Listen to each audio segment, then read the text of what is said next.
Voici que nous retrouvons encore une fois, chers téléspectateurs de la BTV. C'est un réel plaisir pour moi.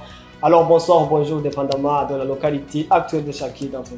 Bienvenue dans cette édition du journal Vespéral parlé en langue française dont j'ai l'honneur de vous présenter. D'abord les grands titres. Il s'observe toujours les cas d'enfants en situation de riz en mairie de Bujumbura, malgré les efforts conjugués de l'État de les retirer dans la rue. C'est un ouf de soulagement pour le pays, ainsi que pour la population utilisant le courant électrique, car le courant du central hydroélectrique Cabo 16 vient d'être injecté dans le réseau national. Les détails et d'autres informations dans un instant. Bienvenue encore une fois, chers téléspectateurs. Je venais juste de vous annoncer dans les titres. Il y a encore des enfants en situation de riz qui s'observent en mairie de Bujumbura, malgré les efforts conjugués du gouvernement du Burundi d'éradiquer ces genres de cas. Lors d'une interview qu'il a accordée à la BTV, colonel de police Jimmy Ndayishimiye, chargé de la sécurité en mairie de Bujumbura, indique que les efforts de retirer ces enfants dans la rue continuent toujours. Reportage signé Gilles Vernet-Nakiman. Malgré une mesure de l'État de retirer tous les enfants en situation de la rue, une mesure prise conjointement par le ministère de l'Intérieur, le ministère de la Solidarité et le ministère de la Justice, mais les enfants en situation de la rue s'observent encore. Sur cette question, nous avons contacté le colonel de police Jimmy Ndayishimiye, commissaire chargé de la sécurité à mairie de Bujumbura, et nous a dit que le travail de retirer ces enfants dans les rues continue.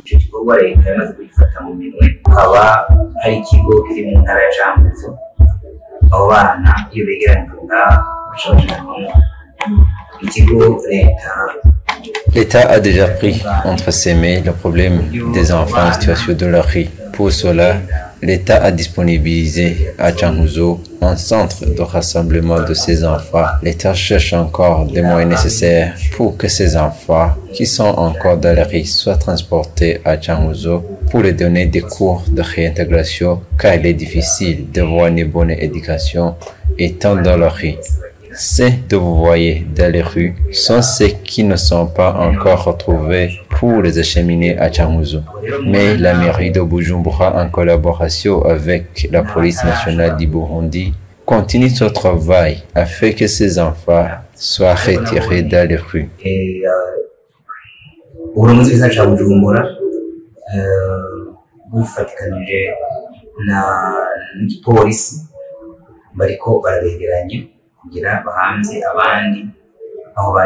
Les enfants retirés dans les rues sont rassemblés en province de Cankuzo où on les donne des cours de patriotisme et on les enseigne différents métiers qui les aideront lors du retour dans la vie ordinaire. Page énergie à maintenant. C'est un offre de soulagement pour le Burundi ainsi que pour la population utilisant le courant électrique, car le courant du central hydroélectrique Cabo 16 vient d'être injecté dans le réseau national.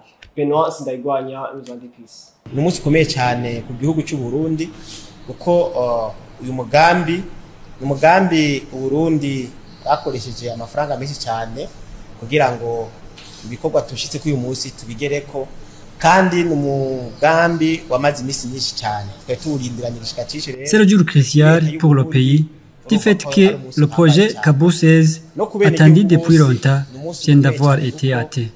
Ce projet nous a coûté énormément cher.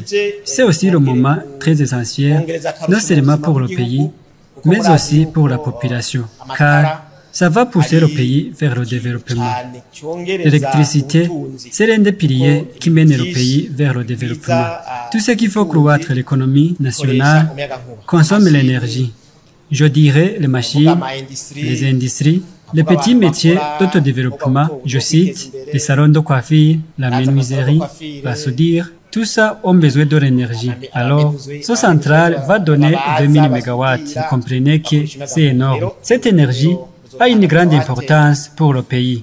Alors, nous, à la Régie des eaux, c'est un soulagement. Je pourrais même porter à la connaissance du public que la date attendue depuis longtemps est arrivée. Nous commençons dès maintenant à bénéficier l'électricité produite par Cabo 16.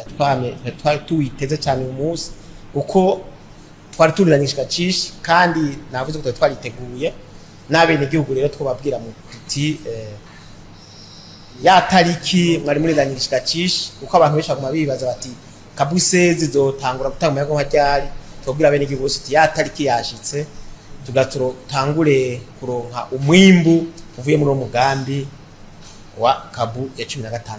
C'est le discours d'ouverture officielle du centrale hydroélectrique Kabu 16 tenu le 4 juillet de cette année dans la province de Cibitoki par le directeur général de la régie des eaux, Jean-Albert Manigomba. Il a indiqué qu'à partir de cette date, ce barrage qui a une capacité de production de 20 MW, son énergie a commencé d'être progressivement injectée dans le réseau national et sera bénéfique pour le pays ainsi que les citoyens qui faisaient de divers métiers nécessitant l'énergie électrique. Ce projet de construction du centrale hydroélectrique Kabu 16 a coûté la régie des eaux un montant d'environ 15 millions de dollars américains. Et maintenant, infrastructure. Il est prévu la réhabilitation de la route nationale numéro 9 dans le cadre de l'extension du port de Bujumbura. La date limite du début officiel des travaux était fixée le 1er juin prochain. Lors de notre visite sur le terrain, notre constat a été que les travaux sont encore dans la phase préliminaire. Les détails dans son reportage. Le 1er juin 2024, c'était la date officielle fixée par la directrice générale de l'autorité maritime et portuaire du Burundi pour le début des travaux de réhabilitation de la route nationale numéro 9 prévue dans le cadre de l'extension du port de Bujumbura. Le 1er juin, les machines seront en marche. C'est la date du début officiel des travaux. Alors, comme je vous l'ai dit, il y a ceux qui ont répondu à l'appel de l'État de libérer les espaces, mais aussi il y en a ceux qui n'ont pas encore libéré les espaces. Vous devez sensibiliser tout le monde à ne pas être l'obstacle à la mise en pratique de ce projet. Dites à ceux qui ont refusé de démolir leur maison de le faire au plus vite.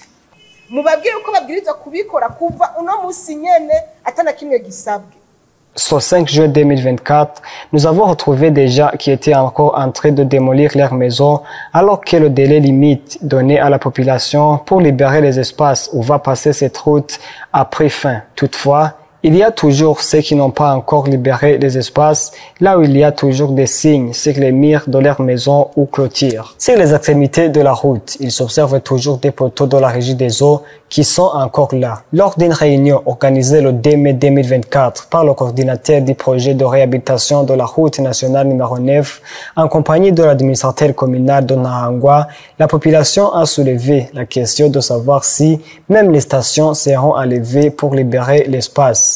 La réponse a été que le projet concerne tout le monde, sans exception aucune, mais jusqu'à maintenant, il y a des stations qui sont toujours sur place. Durant la même réunion, les questions concernant les indemnisations se sont multipliées. Et Simon Obed Newkoudi, coordinateur du projet, n'a pas manqué à tranquilliser la population.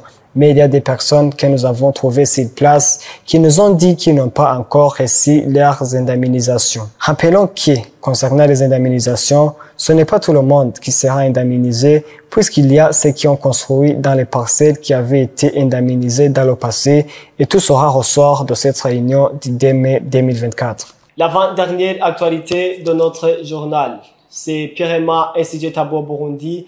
Mais il y a des personnes qui prennent recours aux produits pharmaceutiques ou non sous prétexte de renforcer leur capacité sexuelle. Selon Dr Boaz Nibitang, la prise de ces produits entraîne des effets néfastes sur la santé humaine. Reportage signé Patrick Katangiman. Le diabète ainsi que la masturbation comptent parmi les causes de l'impuissance sexuelle masculine, comme l'affirme le docteur généraliste Boaz Nibitang. Normalement, l'impuissance sexuelle est une des signes d'une maladie quelconque. Il y a des maladies qui peuvent causer ça, par exemple le diabète, l'hypertension ou les personnes qui ont fait une masturbation pendant longtemps. Donc les muscles et les vaisseaux péniens peuvent perdre de l'élasticité et donc perdre aussi la résistance. Docteur Boaz donne un clin d'œil à ceux qui préfèrent prendre des médicaments pouvant booster les capacités sexuelles, que ces médicaments constituent un grave danger pour la santé, qu'il faut plutôt consulter un médecin car des prises en charge médicales efficaces sont disponibles. Dans ce cas, c'est mieux de se faire traiter, donc de rechercher ce qui a causé ce problème d'impuissance sexuelle au lieu d'aller chercher la solution sur les médicaments qui peuvent t'aider quelques minutes seulement. Donc, il y a une contre-indication. Ce n'est pas bon de prendre ces médicaments. Donc, il y a des complications sur ces médicaments. Une première complication, c'est une dépendance. Donc, si tu utilises ces médicaments, ce type de médicaments, tu crées une dépendance. Lorsque tu as envie de faire une relation sexuelle, si tu ne trouves pas ce médicament, tu ne peux rien faire. Donc, ça crée une dépendance. Alors qu'il y a des médicaments qu'on peut traiter et guérir complètement après avoir cherché la cause de cette pathologie. Donc, une autre complication, une complication au niveau cérébral. Donc, au niveau du cerveau, il y a une diminution de concentration. Les gens qui prennent ces médicaments ont un problème de concentration intellectuelle. Donc, c'est pas bon. Jusque-là, allez vous faire soigner. Le médecin peut chercher ce qui a causé ça et puis on peut te traiter donc pour des bons. Dans plusieurs pharmacies, le Viagra compte parmi les médicaments les plus achetés à mairie de Bujumbura ou ailleurs. Chacun peut être expert dans son domaine. Tu peux être expert en toute analytique. Tu sais qui sera la prochaine star de la saison. Tu peux être expert de tous les matchs. Tu es un expert en statistiques ou en opinion des autres. OneXBet t'aidera à démontrer ton expertise. Exprime-toi. Tu es l'expert. Hello, can you have Blaugrana crew, please? Blaugrana crew! Blaugrana crew! Blaugrana crew!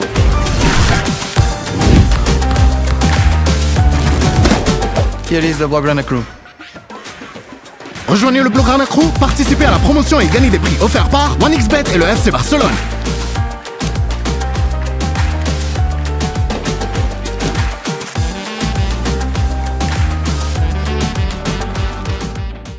Après les publicités, maintenant prêtons oreille à notre confrère Patrice Kimi qui va nous parler de l'actualité internationale.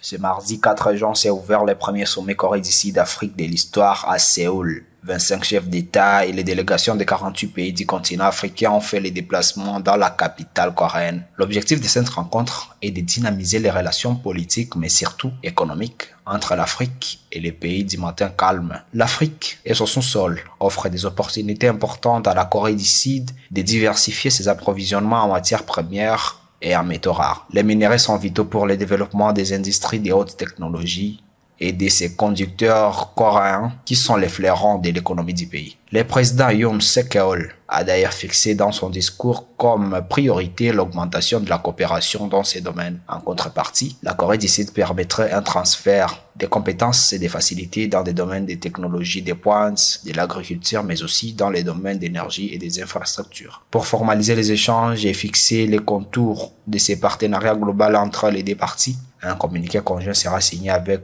Mohamed Ghazouani, le président mauritanien qui co-préside les sommets en tant que président en exercice de l'Union africaine. La République de Corée est la 4e économie d'Asie. Comment souhaite-t-elle s'y prendre pour augmenter ses échanges avec l'Afrique? En plus des 10 milliards de dollars d'aide au développement et de l'aide de 14 milliards de dollars pour les entreprises coréennes, les autorités coréennes souhaitent profiter de cette rencontre pour nouer des accords bilatéraux spécifiques avec chaque État. Au cours de sa visite au Congo, le diplomate russe Sergei Lavrov a apporté son soutien au président Denis Sassou Nguesso, acteur dans la résolution de la crise interlibyenne depuis plus d'une décennie. Autre sujet évoqué, l'arrivée des instructeurs militaires français en Ukraine qui constituent pour le Kremlin un cible légitime alors que le combat forage sur le terrain. Pour Jean-Claude Gakoso, cela fait craindre une escalade de la violence. À nos yeux, ceux qui préconisent l'envoi des troupes sur le terrain n'aident pas les processus de paix, mais au contraire, ils font courir à l'humanité entière les risques d'une confrontation fatale et définitive.